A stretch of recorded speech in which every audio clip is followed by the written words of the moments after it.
Dobrý deň, prajem. Ďakujem, že ste prišli na dnešný webinár. Ja ešte by som dala možno takú minútku, lebo vidím, že sa ešte prihlasujú ďalší, tak ešte minútku počkajme, kým sa všetci prihlásia a potom môžeme začať. Tak ešte raz ďakujem, že ste prišli, že ste si našli dnes čas na tento webinár. Prajem vám všetkým dobrý deň, dobré popoludne. Moje meno je Lenka Kunecová a pracujem ako Channel Account Manager v spoločnosti GFI Software. S viacerými z vás sa osobne poznám, takže nie som žiadna nová tvár. Dnes budem hovoriť o inovatívnom riešení, ktoré môžu využiť najmä vaši noví zákazníci a môžu tak zlepšiť vlastne tú kybernetickú bezpečnosť, najmä v sieťach, ktoré sú možno nevhodné pre štandardné riešenia spojené s firewallom a kybernetickou bezpečnosťou. Takže tento model je vlastne také skôr flexibilné riešenie, flexibilná forma tej kybernetickej bezpečnosti. Čiže ja si vlastne zastavím video a teraz v podstate chcela by som hneď na začiatok vám dať takú otázku. Samozrejme, že nebudem ja čakať na odpoveď od vás, vy si to zodpovedzte sami, ale dnešný webinár chcem venovať naozaj tomu, že ukázať také tie praktické veci, ako Kerio Control v MSP verzii, ako vie pomôcť vám, našim partnerom, ktorí rozmýšľate o MSP službách alebo sa dostávate do tých MSP služieb. A môžete si možno tak sami povedať, že či sa viac sústredíte, či vaši zákazníci sú viac takí, že ich máte menej a staráte sa im naozaj o všetko, alebo sú to zákazníci, ktorým v podstate možno robíte len nejakú istú službu, nejaký typ služby, ale je ich veľa a iné služby im neposkytujete. To znamená, že taký zákazník môže mať možno aj viac partnerov, ktorí sa o ňo starajú. Všetko to samozrejme záleží aj od toho pohľadu a záleží to aj od toho, že či ten partner je value-added reseller alebo MSP, hej, čiže ten, ktorý poskytuje vlastne manažované služby tomu zákazníkovi. No a prečo je to tak? Je aj preto, že vlastne klasický value-added reseller v podstate jeho najväčšia časť príjmu spočíva v tom, že predáva predplatné. To znamená, že predlžuje licencie, predáva produkty tomu zákazníkovi. A samozrejme následne robí mu aj nejaké jednorazové služby, poskytuje nejaký jednorazový servis za nejakú konfiguráciu, nastavenie a podobne.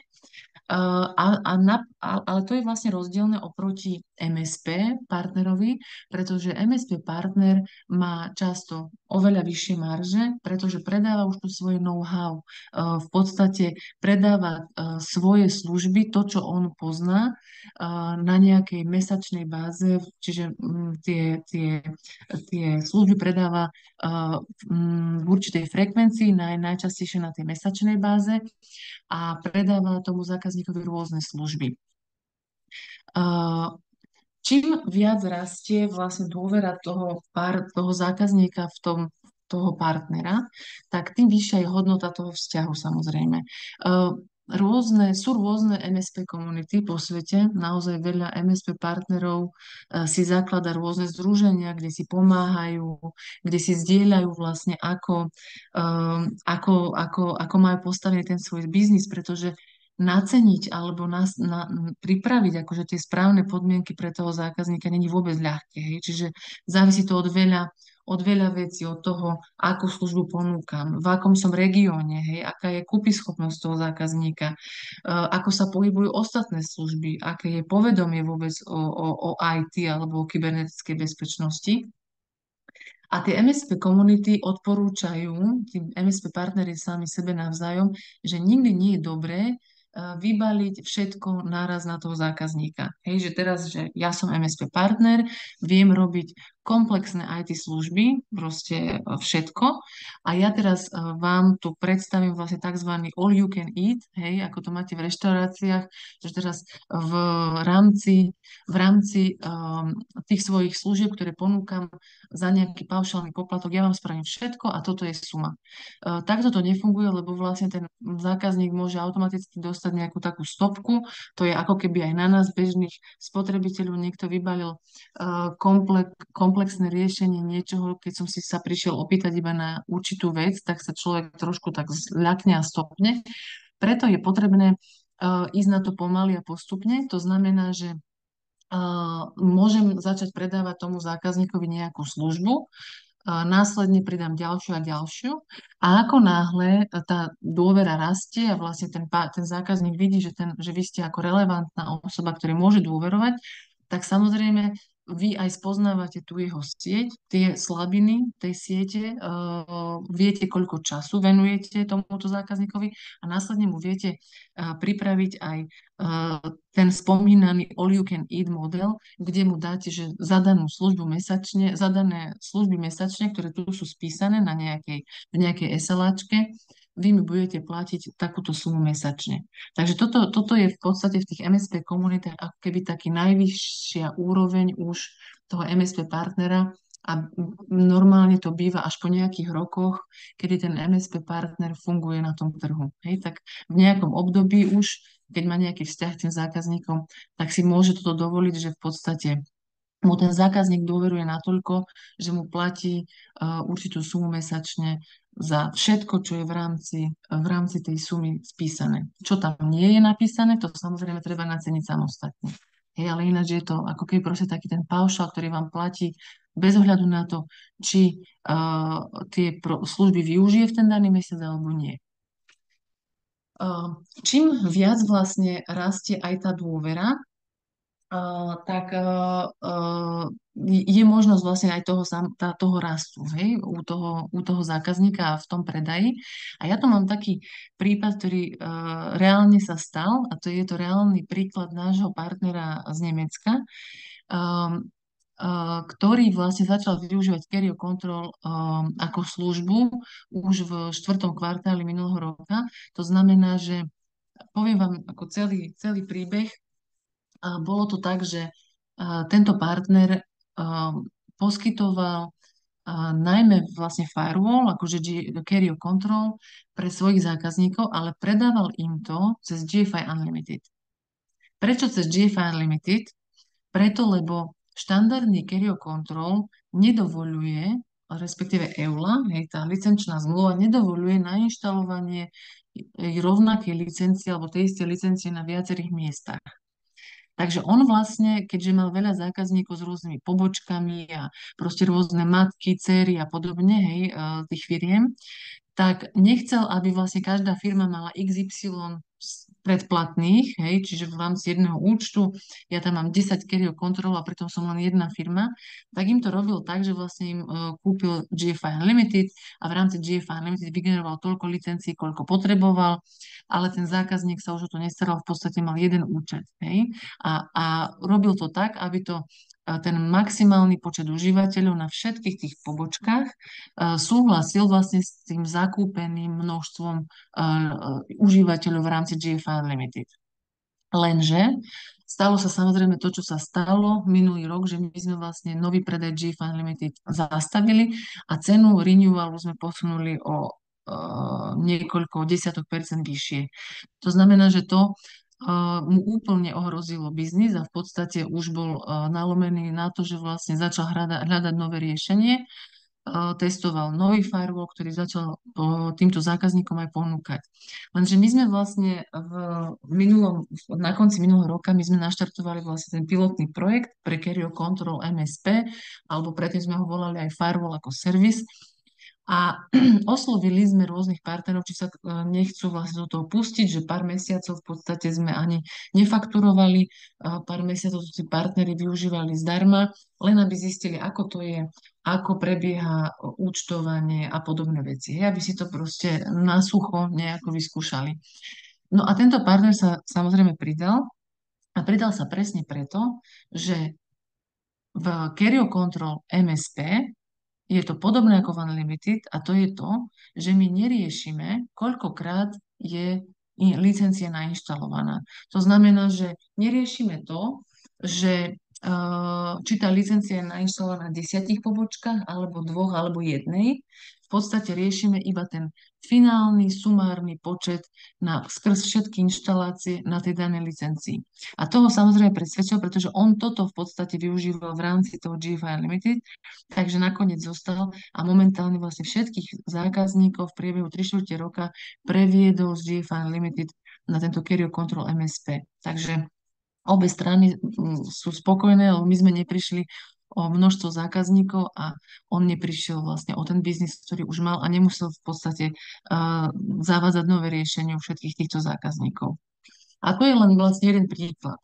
Potom tuto mám takú tabuľku rôznych partnerov v rôznej veľkosti. To len aby ste vedeli, že ten MSP vôbec nie je len pre nejakých partnerov, ktorí majú 2000 užívateľov mesačne. Hej, to vôbec nie. Máme partnerov, ktorí nám platia $9 mesačne, reálne, lebo majú proste 5 užívateľov, hej, dokopy. Čiže títo partneri, toto sú reálne čísla skrz vlastne fakturáciu, ktorú máme, takže sú partneri, ktorí majú dokopy 1605 napríklad zariadení pre 53 zákazníkov, čiže v priemere nejakých 30 zariadení za zákazníka. To znamená, že sa rozprávame o nejakých 6 užívateľoch. Lebo ako viete, to Carrier Control je licencované tak, že jeden užívateľ sa rovná 5 zariadení. Takže keď mám 30 zariadení, je to v podstate 30 deleno 5, to znamená 6 užívateľov. Potom máme aj partnerov, ktorí majú v priemere 20 zariadení na užívateľa, čiže 20 zariadení na zákazníka, to znamená 4 užívateľe. Čiže všetko sú to také skôr menšie firmičky, ktoré majú malý počet užívateľov, nejaký počet zariadení a klasický, možno štandardný firewall je pre nich buď nevýhodný, alebo nepotrebný, alebo jednoducho nemajú ani človeka, ktorý by sa im o to staral, hej, interne, aby im to nakonfiguroval, aby im vlastne updateoval tie rôzne pravidlá v tom firewall, aby to sledoval, lebo tá bezpečnosť nie je ako keby to status quo, hej, je to dynamická vec, ktorú treba stále meniť a na to treba samozrejme aj toho človeka. Čiže oni, keďže nemajú vo vlastnom týme tých ajťákov, ktorí by sa im o to starali, tak ideálne riešenie je presne to, že mám nejakého svojho MSP partnera, ktorý mi toto rieši, ale zároveň, ak samozrejme berie ohľad na to, že aký je môj rozpočet ako tej malej firmy. Čiže tu mám napríklad nejaké príklady našich malých zákazníkov, ktorí tiež potrebujú samozrejme tú bezpečnosť. A príklady tých malých zákazníkov sú rôzne. To znamená, že sú to zákazníci napríklad, hej, teraz reálne z praxe tu budem vymenovať zákazníkov, ktorých ozaj máme v rámci toho MSP. A to sú napríklad maličké kliniky. Hej, zoberme si ambulanciu, kde je jeden doktor a dve sestričky, ktoré sa striedajú. Pre nich zakúpiť si nový Carrier Control Box a k tomu ročnú licenciu, to je náklad proste $800, hej, zhruba. Nový box $600 a $200 ročne za subscription. To je samozrejme pre nich veľakrát neakceptovateľné a hľadajú oveľa jednoduchšie a lacnejšie riešenie. To isté je napríklad, môže to byť nejaký finančný konzultant, poisťovák, ktorý v podstate má kanceláriu, ktorú tvorí on, hej, sám. Tam nie je nikto iný. Alebo sú to rôzne realitné kancelárie, kde naozaj tá realitka spočíva v tom, že tu sú dvaja realitní agenti, makléri a to je všetko. Alebo sú to malé e-shopy, kde za tým e-shopom stoja v podstate tiež dvaja, traja ľudia. Alebo sú to rôzne malé kaviarničky, pekárničky, alebo ja neviem, kaderníci, čokoľvek, čo proste potrebuje tú bezpečnosť takisto. A tú bezpečnosť potrebujú preto, lebo aj oni, aj keď sú to maličké firmičky o jednom, dvoch ľuďoch, tak aj oni sprocesúvajú nejaké tie dáta, ktoré sú vlastne confidential, hej, čiže potrebujú si dať na nich dávať pozor, to znamená, buď sú to rôzne faktúry, ktoré posielajú zákazníkom, alebo sú to dáta, údaje tých zákazníkov. Napríklad, ak mám e-shop a vytvorím možnosť vytvorenia si účtu u mňa, tak ja v podstate mám dáta vlastne tie registrácie tých užívateľov, hej, u seba v tom e-shope. Um, a už keď neberiem nič iné, aj keby, že nespracovávam žiadne údaje, aj keby nič nefakturujem, tak minimálne ako nejaká prevádzka mám tu svoju pokladňu a nejaký ten platobný terminál a aspoň to už musím chrániť nejakou aspoň základnou bezpečnosťou. Takže toto sú v podstate toto je v podstate to, čo aj tí najmenší zákazníci, ktorí sú o jednom človeku, potrebujú riešiť z hľadiska bezpečnosti. A presne pre nich, nie len pre nich, ale presne pre takýchto je ten Carrier Control MSP ozaj asi najschodnejšie riešenie z hľadiska bezpečnosti a rozpočtu. A teraz vám vlastne ukážem, že prečo je to tak. Ešte raz si zopakujeme, že vlastne ako je licencovaný GFI Carrier Control. Takže je licencovaný na užívateľa. Štandardný Carrier Control, teda dajme tomu, že máte zákazníka, ktorý má treba 5 užívateľov registrovaných vo firme, 5 zamestnancov, tak budete rátať, že OK, tak potrebujem 5 užívateľov, potom mám ešte 5 nejakých VPN-iek, takže to mám ďalších 5 užívateľov, čiže už som na desiatke a zároveň musím skontrolovať, že či tých 10 užívateľov neprekročí dokopy 50 zariadení, ktoré sa budú v tej sieti pripájať na ten firewall, pretože ak ho prekročia, tak potrebujem zakúpiť ďalšieho užívateľa. To znamená, že to licencovanie v tom Carrier Control v štandardnom modeli je trošku také zložitejšie, že potrebujem pozerať na rôzne faktory, čiže užívateľia reálni, VPN-ky a ešte aj tie zariadenia, hej, aby to neprekročilo ten daný počet. A v MSP, v tom Carrier Control MSP verzii, je to ale úplne iné, o mnoho ľahšie. To znamená, že v Carrier Control MSP my nepozeráme na to, či je to registrovaný, neregistrovaný užívateľ, v podstate vôbec. Jediné, čo nás zaujíma a čo vlastne naša telemetria následne posiela do účtovníctva, je to, že koľko zariadení bolo pripojených za daný mesiac v danej sieti na daný firewall. Hej, čiže napríklad, ak by som použila ten istý príklad, čiže 5 zamestnancov, 5 VPN, to mám dokopy 10 užívateľov, tak v tomto prípade by som nerátala, že či je tam v prípade vlastne MSP by som nerátala, že či tých 5 registrovaných užívateľov je zaregistrovaných. To ma vôbec nezaujíma. Zaujíma ma, či robia, na koľkých zariadeniach robia. To znamená, že dajme tomu, že tých 5 registrovaných užívateľov pracuje iba na laptope, ktorý je pripojený na firewall.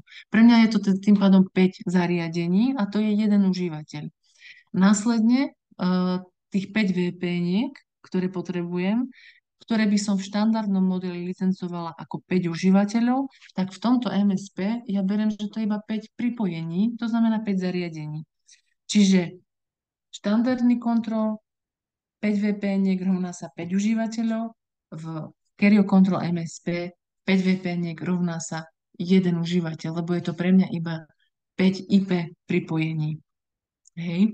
Čiže z tohto hľadiska je to o mnoho ľahšie a každý partner, ktorý to využíva, tak je mu o mnoho ľahšie kontrolovať a predikovať aj ten svoj, že aký bude ten náklad, aká bude tá faktúra, ktorú mu mesačne príde, pretože si sleduje len to, nič iné nerieši. No a teraz tu mám takýto príklad, že ako to reálne funguje. Tak toto je vymyslený príklad, len aby to bolo zrozumiteľnejšie.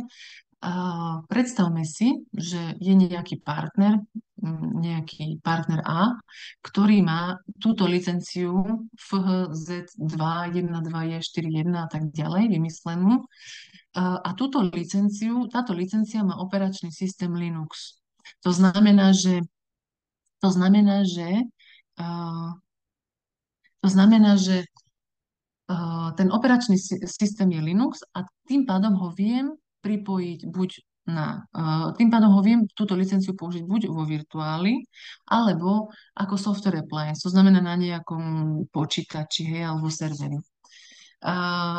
Takže to nastavenie je podstatné, to znamená, ten operačný systém je podstatný. Čiže buď je operačný systém na náš dedikovaný hardware, alebo je to Linux a tým pádom je to hociaký hardware alebo virtuálka.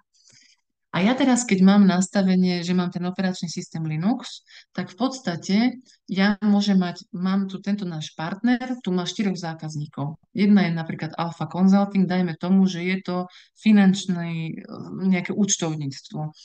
A ten účtovník má 5 zariadení. Čiže sú to možno dve účtovníčky, majú 2 laptopy, 2 mobily a nejakú tlačiareň, ktorá sa pripája. Tak týchto 5 zariadení, ja im dám vlastne tú jednu licenciu, im nainštalujem. Potom mám nejaký Deltatec, kde je 15 zariadení, to znamená v klasickom modeli by to boli traja užívateľia, tak ja mu dám tú istú licenciu. A mám potom Mercury, s nejakými 60 zariadeniami, tak aj tým dám tú istú licenciu, lebo sú, treba tiež majú virtual machine, hej.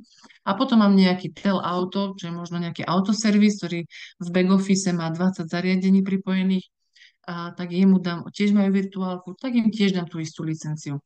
A čo dosiahnem? Kebyže mám klasický model, štandardný, tak by som to musela licencovať takto, že vlastne kebyže im chcem kúpiť nové licencie, tak v klasickom modeli ja musím pozerať na to, že minimálny nákup pri novej licencii je 10 užívateľov. Môžem pridávať 5, samozrejme, môžem pridávať 6, 7, 8, ale minimum musím zakúpiť ako na začiatok je 10.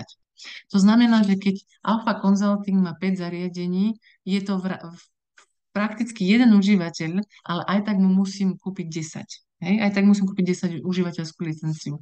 Deltatec, traja užívateľia, musím kúpiť 10. Mercury 60 zariadení, to je 12 užívateľov, kúpim 12 a Telauto je 20 zariadení, to sú 4 užívateľia, musím kúpiť 10. To znamená, že z toho mi vychádza, že mám 10, 10, 12 a 10, čiže 42 užívateľov, aj keď reálne to vôbec nepotrebujú tí zákazníci. Hej, ale v rámci EULA, ak chcem dodržať vlastne štandardnú EULA licenčnú zmluvu, čo má Kerio Control, tak nemôžem prekročiť, nemôžem vlastne nainštalovať tú licenciu viackrát.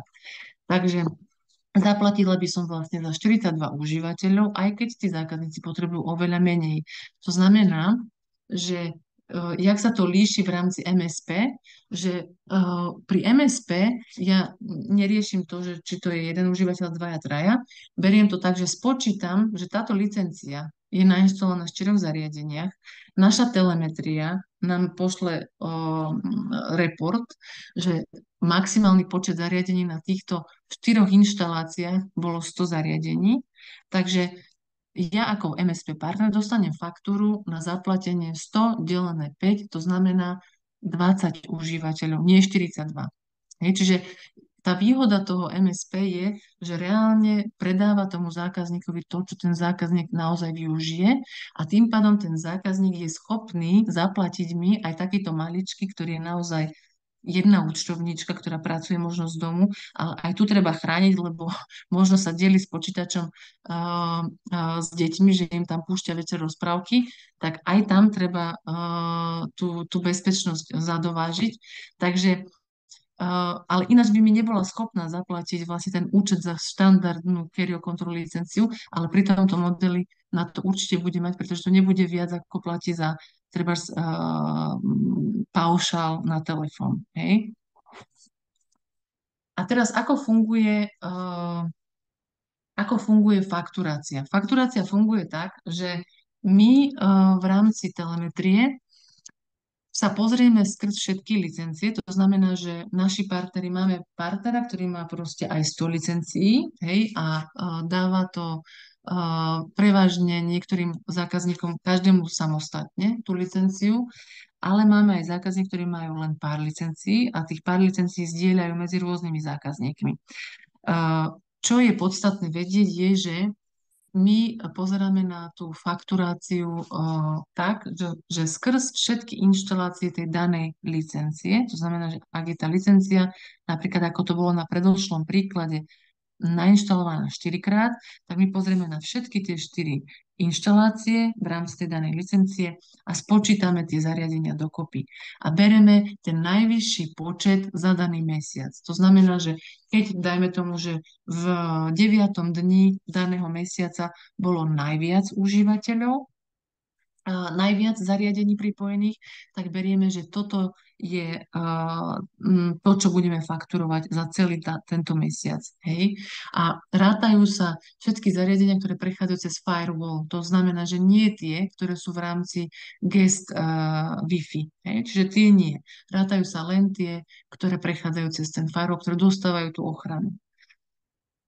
Um, takže to je to, čo ale ešte by som chcela ukázať je, že ako to možno prakticky predávať. Lebo jedna vec je, že teraz budete vedieť, že ako funguje to licencovanie, aké sú výhody oproti štandardnému carrier control a že teda zhrniem teda tú informáciu, že tú licenciu viem použiť viackrát na rozdiel od štandardného carrier control, takže viem ako keby agregovať zákazníkov na jedno miesto v rámci fakturácie.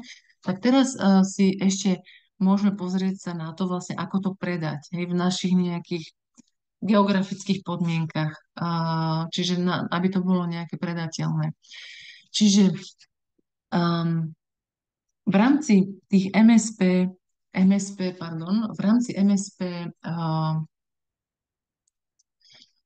komunity sú zaužívané také 3 metódy, ako predávať tú MSP službu tomu zákazníkovi. Prvou a druhou metódou je, že to fakturujeme na základe nejakého počtu jednotiek, čiže buď na základe počtu zariadení alebo počtu užívateľov.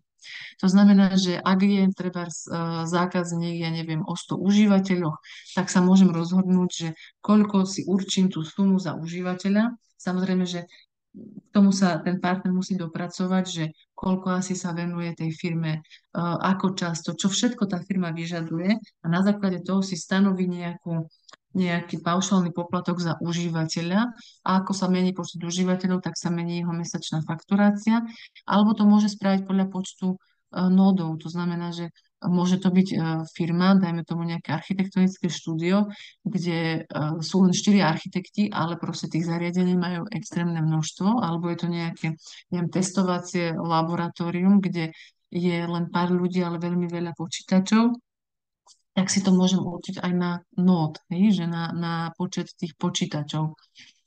No a tá tretia metóda je, keď už vlastne dojdem do toho štádia, že poznám toho zákazníka, viem mu ponúknuť taký paušálny poplatok, v ktorom sú všetky tie služby, ktoré mu viem dať, ktoré mu vypíšem, že toto sú tie služby, ktoré ti ja dávam za daný mesiac. A je to paušál, to znamená, buď ten zákazník to využije alebo nevyužije, ale platí stále rovnako. A môžem si určiť napríklad, že pre firmu, ktorá má menej ako 15 užívateľov, pre mňa je v poriadku, ak mi zaplatí napríklad $200 mesačne. Že do tých $200 ja som schopná im dať ten firewall, ja som schopná im dať nejaké služby k tomu, nejaký monitoring a podobne. No a potom máme ešte ďalšiu množinu ako keby tých služieb a to sú jednorazové služby, napríklad trebárs jednorazové nastavenie nejakého nového produktu, alebo nejaká inštalácia nového produktu, alebo tréning, treba pre nový IT tím v rámci firmy, hej, že ich proste zaškolím, alebo nielen pre IT tím, môže to byť tréning bezpečnosti pre celú firmu, že im poviem, ako si dávať pozor na rôzne kybernetické hrozby a podobne. Takže to môže byť čistý ako jednorázový poplatok. No a teraz, keď si zoberiem túto metódu, napríklad ja tu rozviniem metódu, že za zariadenie, tak kebyže si vezmeme ten predošlý príklad, kde ten partner mal tých 4 zákazníkov, kde bola tá vymyslená licencia, ktorá bola nainštalovaná na 4 miestach a tie 4 miesta dokopy mali 100 zariadení, tak pre toho partnera, toto sú reálne ceny, pre toho partnera je jeho náklad zhruba $2 za užívateľa. To znamená, že 100 zariadení, delené 5 je 20 užívateľov, takže jeho faktúra z GFI bude $40. Hej, to je jeho náklad na mesiac pre týchto 4 zákazníkov. Ale on si môže povedať, a tu je taká reálna cena, ktorá je naozaj schodná a priechodná aj v rámci našich geografických možností alebo v rámci nášho toho, kde sme umiestnení, v tej strednej Európe, že vy mu môžete predávať vlastne tú službu, že mu poviete, že sa budete starať o jeho počítač, každý, ktorý má to zariadenie, ktoré má v rámci siete a budete mu fakturovať $2 mesačne.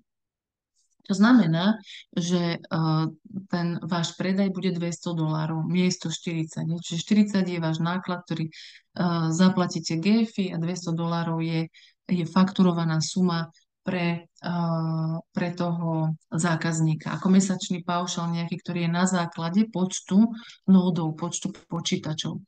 Čiže suma sumarum, profit z toho je tých $160 za mesiac. Takže toto je vlastne jedna možnosť, ako to predávať. A potom tu mám ešte ďalšiu vec, dosť dôležitú.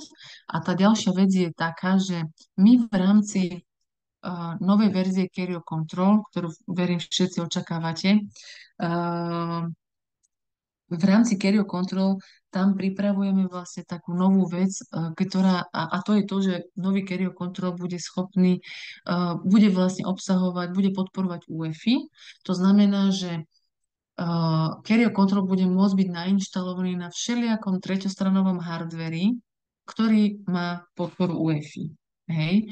Takže náš tým v podstate momentálne testuje rôzne typy boxov, aj konkurenčné dokonca boxy, kde sme nainštalovali Kerio Control, ale testujeme aj úplne také, že slangovo povedané, že no name boxy, ktoré sme našli a v podstate sa nejako zapáčili našim technikom z hľadiska toho, že aká je tam konfigurácia, aké sú silné, slabé a podobne. A toto tu je jeden z nich. To znamená, že ja ani nebudem cez to prechádzať. V podstate dôležité z tohto slajdu je, že tento box sa rovná zhruba NG 110 až niekde ku NG 310 sa blíži. Hej, čiže niekde medzi NG 110 a 310. Takže ak poznáte naše boxy, tak viete zhruba, že o čom asi hovorím. A to je vlastne nejaký typ, jeden z typov, ktorý vlastne tí naši technici testovali. My v podstate, aj keď vydáme novú Kerio Control verziu, tak my aj dáme taký zoznam tých zariadení, ktoré sme otestovali, ktoré fungovali výborne s Kerio Controlom, tak dáme vlastne aj taký odporúčací zoznam, že ak by ste mali záujem, kľudne si môžete kúpiť to na takom a takom mieste. Sú to voľnopredajný hardware. A aby som vlastne dokončila, tak tento box, ktorý bol tam, že tie technické detaily ste videli, tak tento box stojí na AliExpresse $150. Hej. Životnosť môžeme rátať nejakú ročnú životnosť. $50 bude ešte nejaká doprava a clo. Takže sa dostaneme zhruba ako partner, dajme tomu MSP partner, sa dostane na úroveň nejakých $200 ako náklad za ten daný box. To znamená, že tu nás sa naozaj hýbeme, že porovnať si box, ktorý je treba z NG 110, ktorý sa hýbe okolo $600 a potom nejaký treťostranový box, ktorý je podobný konfiguráciou a viete ho mať za $200. Vy si môžete zakúpiť vlastne tento box a keď si to prepočítate na 3 roky, tak náklad na ten box je asi $5,50. Hej? Čiže keď si vyrátate 200 delené 300, delené 36, tak vám vyjde 5,50. Čiže to je váš mesačný náklad na ten daný box. Následne si pozrite, že ja mám zákazníka, ktorý má 5 užívateľov, má tam 25 zariadení, do 25, dajme tomu, že 25 zariadení určite neprešvihne, tak to ma vyjde, to by ma v GFI vyšlo, že 25 deleno 5, to je 5 userov a ten jeden užívateľ je vlastne 2,20, hej, zhruba a v náklade aj s antivírom, aj s webfiltrom. Takže celé ma to bude stať pre toho zákazníka tá softverová časť $11. Takže keď si spočítam obidva náklady, to znamená aj hardware, aj ten software, teda ten Carrier Control MSP, tak zistím, že moje náklady mesačné na prenájom takého boxu sú $16. Čiže 11 zaplatím GFIčku a 5,50 ma stojí mesačne ten hardwareový box. Čiže ja k tomu prirátam napríklad nejakú maržu, toto tu je iba ukážka, hej, tá marža môže byť hociaká, pridátam k tomu nejakú maržu a toto môže byť napríklad suma treba $26 za mesiac, ktorú vy ponúknete nejakej treba malej ambulancii. Hej, poviete si, že dobre, tak je pre teba drahé kúpiť si novú NG 110 a platiť $200, $220 mesačne ročne za vlastne obnovu predplatného, tak tu budeš mi platiť $26 mesačne. V tom, tých $26 je to v podstate menej ako platie za telefón a internet. A za tých $26 ja som schopná im dať vlastne naozaj robustný firewall, ktorý je úplne jednoduchý na používanie, pretože Carrier Control je vlastne určený pre SMB, to není enterprise riešenie. A za sumu, ktorá je úplne inde, než kebyže majú robiť jednorazovú investíciu a kupovať si proste drahé zariadenie. Takže toto je jedna z ukážok. Iná vec je napríklad, čo treba zriešime v Chorvátsku, je, že tam v podstate máme internetového poskytovateľa, lokálne. To znamená, že náš partner, ktorý má aj to, že poskytuje vlastne internet, tak zároveň vlastne si pripravuje taký model, že ako keby bezpečnejšie pripojenie toho internetu a ten Carrier Control MSP verziu ako vo virtuálny, že vytvoril obrovskú, taký je model, že vlastne vytvorí obrovskú virtuálku a cez to bude poskytovať vlastne bezpečné pripojenie, tak tým domácim užívateľom, reálne domácnostiam, tak vlastne za nejaký dodatočný poplatok bude fakturovať tej domácnosti viac, ak si vyberie tú možnosť, že chce to bezpečné pripojenie. Čiže nie len klasický internet, ale aj s ochranou. Hej?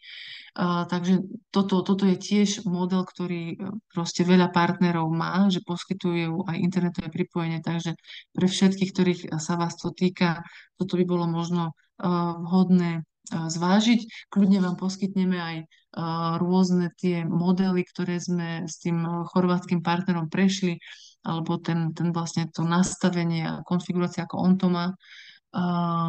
Takže stačí sa len ozvať. No ale vrátim sa späť k tým boxom, čiže vlastne ja tomu zákazníkovi viem teda prenajať ten box aj s firewallom za tých treba $26 mesačne.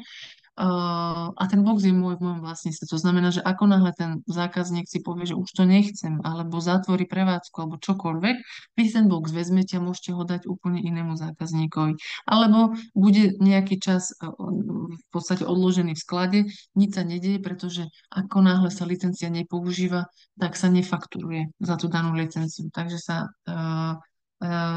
nemusíte vôbec báť o to, že budete platiť za niečo, čo reálne ste nevyužili. No a potom sú ešte nejaké tie servisy, ktoré ale nemôžete samozrejme, že nejako paušálne poskytnúť každému zákazníkovi bez ohľadu na to, aký je jeho rozpočet. To znamená, že ak je to napríklad, ja neviem, nejaká tá ambulancia, alebo nejaká pekárnička, ktorá fakt, že potrebuje ochrániť proste pokladňu a nejaké to účtovníctvo, ktoré robí, tak jej to predáte za tých $26 na mesiac. Ale ak je to možno nejaké to architektonické štúdio, ktoré už si vyžaduje viac pozornosti, to znamená, že ak by unikli nejaké dáta, alebo ktoré proste oni riešia, že by im vlastne strátili nejaký projekt a podobne, kde to môže ísť do škody 100 000 korún, tak vtedy samozrejme môžete k tomu pribaliť aj tie svoje value added služby. To znamená, že budete monitorovať tie hrozby, budete vlastne im pravidelne aktualizovať software, budete im poskytovať technický support, možno 24/7, možno iba pracovné dni, to už je samozrejme na každom partnerovi zvlášť. A budete si fakturovať k tomu vlastne tu mesačný paušál, dajme tomu, ja neviem, $200 alebo $300. Samozrejme, že závisí od toho zákazníka a od tých požiadaviek, ktoré on má. K tomu všetkému, ale treba aj vlastne jednu zásadnú vec a to je, že potrebujete mať nástroj, ktorý vám umožní monitorovať tých zákazníkov. Mnohí poznáte MyCario, aj ho používate, ale MyCario má tú nevýhodu napríklad, že treba, keď máte alerty, tak tie alerty sú ako keby v kope. To znamená, že tie alerty nie sú rozlíšené, že či je to nejaký kritický alert, alebo je to iba informatívne upozornenie. V podstate ich máte nejako tak na kope a teraz, ak máte viacero nasadení, to znamená, že máte, ja neviem, 30 zákazníkov a z toho oni majú 40 rôznych inštalácií, tak už máte problém vlastne zorientovať sa v tom, že ktoré zariadenie možno, kde vypukol nejaký možno kritický alert, hej, a môžete sa v tom stratiť. Takže k tomu my máme vlastne ako keby o mnoho lepšiu a sofistikovanejšiu verziu MyCario a to je vlastne GFI App Manager. Viacerí z vás, partnerov, si to už vyskúšali, boli vlastne aj v beta, veľa z vás je ešte stále aj v beta testovanie, to znamená, že nám dávate spätnú väzbu, čo zlepšiť, jak zlepšiť, čo tam pridať, čo ubrať. Ale ten App Manager je v podstate taký, ten vlastne ako keby centrálna konzola pre tie produkty, všetky v podstate GFI produkty, v budúcnosti aj vlastne otvorená SDK platforma aj pre treťostranové produkty. Ale keďže sa bavíme o tom Carrier Control, tak v rámci napríklad toho Carrier Control MSP vy ste schopní vlastne cez ten jeden app manažer vidieť všetkých svojich zákazníkov a vidieť, ktoré zariadenia sú aktívne, koľko je aktívnych VPN, pripojení a všelijaké rôzne iné dáta, ktoré potrebujete a viete si ich pozerať dennodenne. To znamená, že napríklad ten, kto má skúsenosti s našim Connect MSP, čiže SaaSom, tak v podstate čaká každý mesiac na finálnu sumu alebo teda finálny počet užívateľov, ktorý mu pošleme. S App Managerom to ale bude iné, pretože si to viete priebežne kontrolovať a pozerať sa, kde sa ten zákazník nachádza a viete si už predpripraviť fakturáciu pre toho daného zákazníka, lebo viete, že kde sa hýbe, hej, s tým používaním. Čiže viete si tak aj ľahšie predikovať nejaký ten rozpočet na daný mesiac, že koľko budete mať náklady na toho daného zákazníka, alebo podľa toho, že koľko má počet zariadení aktívnych. Hej, takže to si viete každý deň pozrieť. Čo je podstatné ešte pre ten monitoring sú tie alerty, ktoré som spomínala. Takže tie alerty môžete si nastaviť rôzne detailné alerty, viete si nastaviť podmienky, potom si viete nastaviť aj tú úroveň kritickosti, hej, čiže či je to iba informatívne upozornenie, alebo upozornenie, ktoré treba si všimnúť, ale není to, že urgent, alebo je to kritické upozornenie. Hej, a to kritické si viete napríklad nechávať posielať na e-mail alebo aj SMS a v podstate pripravujeme aj, aby sa to dalo odosielať na také tie instantné chaty, ako je napríklad Slack a podobne, aby to človek mal k dispozícii hneď a nebol ako keby závislý od toho SMS poskytovateľa. Viete si vlastne na každý účet toho zákazníka, to znamená, že vy keď vôjdete do app manažera, tak vidíte všetkých zákazníkov a vy si viete aj mať preferencie rôzne tých účtov tých zákazníkov. To znamená, že zákazníka, ktorého sa staráte len tým, že ste mu predali vlastne ročný renewal, alebo takého, ktorého sa staráte ako MSP partner. To znamená, že mu riešite v podstate veľa vecí. Ďalej si viete vytvárať aj rôzne reporty, tak, že tie reporty si viete vytvoriť za daný mesiac, za dané 2 týždne, v podstate za akýkoľvek obdobie chcete, alebo za 30 minút, hodinu, to je jedno.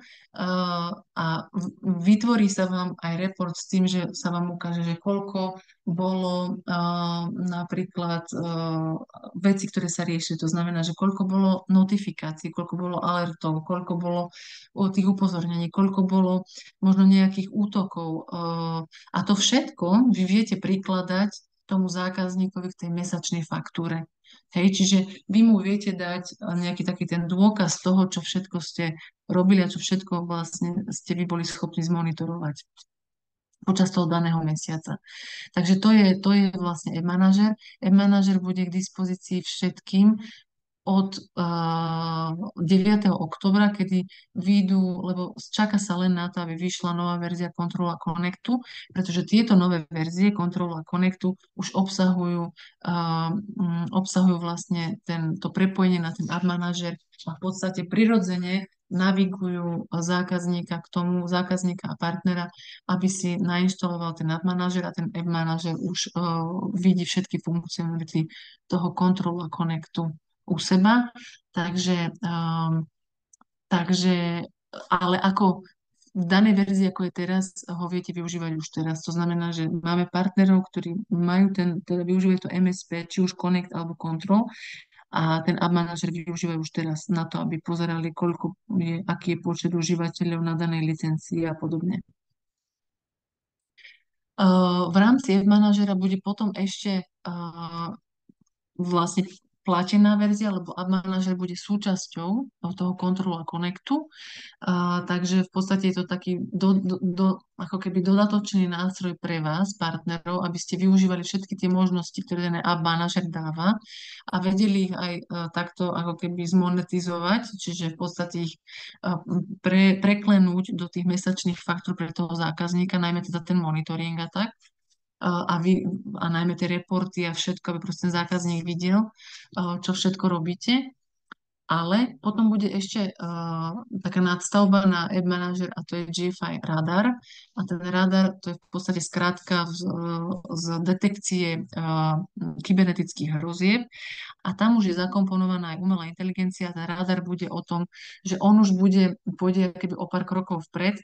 To znamená, že nie len upozorní, ale aj predpokladá možný útok a navrhuje riešenie. Hej, navrhuje proste kroky, že čo spraviť.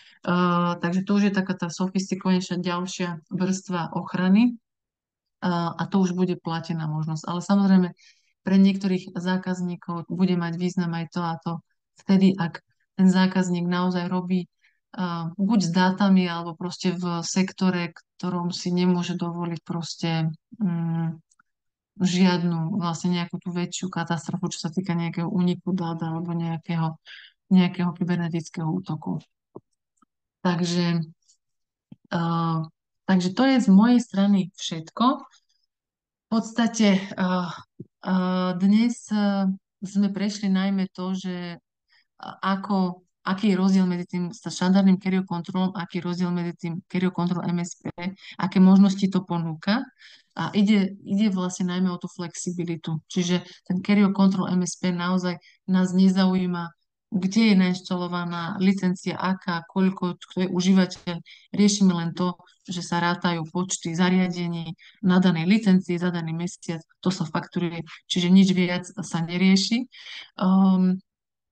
Ak by ste chceli napríklad, lebo máme rôzne už rozhovory za sebou s partnermi, ktorí si ešte nie sú si istí, čiže nie sú úplne v tom MSP biznise, ale chceli by to, tak s nimi riešime to aj tak, že vlastne nie je problém, ak by ste mali záujem, kľudne vám poskytnúť licenciu na nejaký čas, aby ste si to vyskúšali, aby ste videli, koľko ten zákazník bežne minie, alebo že aký je ten jeho priemerný počet zariadení mesačne, aby ste si vedeli predpripraviť nejaký ten finančný plán pre neho. Hej, že vy budete vedieť, že OK, tak v priemere on má toľko zariadení na mesiac, takže tá fakturácia by vyzerala takto a možno ho budete chcieť preklenúť aj z ročnej licencie, to sa samozrejme tiež dá, tak aby ste mu možno porovnali jednotlivé modely, že ako to je na ročnej báze, ako to je na mesačnej báze, aké sú výhody, tak sa ozvite.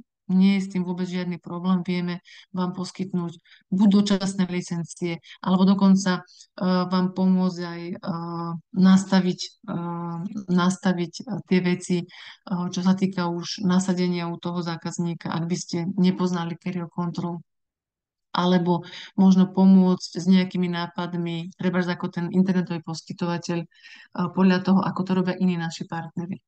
Takže stačí sa len ozvať. Ak by ste mali tiež záujem o napríklad vyskúšanie si e-manažéra, tak sa tiež treba ozvať a my vás navedieme, kde a ako si to viete nájsť a skúšať. Takže ďakujem vám veľmi pekne. Z mojej strany to je všetko. A ak máte ešte akékoľvek otázky, tak ešte máme zo pár minútiek, takže kľudne sa pýtajte. Mám tu otázku, že či bude vlastne poslaný web záznam. Samozrejme bude. Pošleme všetkým. Potom tu mám otázku. Či u každej jednotlivej MSP licencie je takisto minimum 10 užívateľov ako u klasickej licencie? Tu nie, pri MSP je minimum 5. To znamená, že preto je výhoda, ak mám zákazníkov napríklad ako trebárs tá ambulancia, že má 5 zariadení, to je jeden užívateľ, tak preto je výhodné nainštalovať tú licenciu u viacerých zákazníkov, aby som si dokopy spravila tých 25 zariadení a tým pádom nebudem platiť za prázdnych 5 užívateľov, ale za reálne využitých 5 užívateľov. Čiže minimum je 5, ale teda viem to inštalovať na viacerých miestach. Potom ďalšia otázka, že či radar bude licencovaný per tenant alebo v rámci celého MSP. Radar bude financovaný pravdepodobne, to sa ešte rieši, hej, čiže ešte to není úplne uzavreté, ale pravdepodobne to bude per tenant, to znamená, že za každého zákazníka, pre ktorého chcem ten radar využívať, tak za každého budem musieť platiť. Hej. A buď to bude platiť ten zákazník v rámci nejakej tej ročnej licencie, že si poviete, že mu to budete nechávať platiť, alebo to bude brať ten MSP partner na seba a fakturovať to v rámci služieb. Dobre, ak nie sú žiadne ďalšie otázky, lebo nevidím žiadne ďalšie, tak tak to môžeme ukončiť na dnes a keby ste mali čokoľvek, čo vás napadne ešte, tak buď kontaktujte Zebru, alebo môžete písať priamo mne, alebo volať, tak všetky vám to radi zodpovieme, všetky vaše otázky. Takže ďakujem pekne ešte raz, prajem vám pekný zvyšok dňa a verím, že sa uvidíme buď možno zajtra na roadshow, alebo ešte aj v Prahe na roadshow budúci týždeň. Majte sa pekne.